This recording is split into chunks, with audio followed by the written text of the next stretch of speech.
Një teori e re e arkeologëve po trondit botën.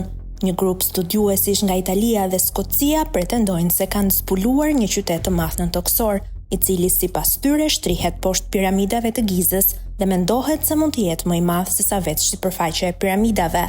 Sipas informacioneve të mediave të huaja, mendohet që zbulimi të jetë bërë në saj të pajisjeve teknologjike të sofistikuara.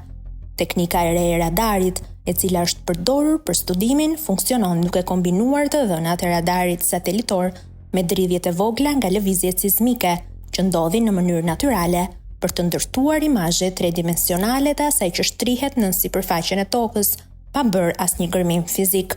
Një ekspert i radarëve në Universitetin e Denverit tha se është e imagjinueshme që ka struktura të vogla, të tilla si boshte dhe dhoma, poshtë piramidave që ekzistonin përpara se të ndërtoheshin, sepse vendi ishte i veçantë për njerëzit e lashtë.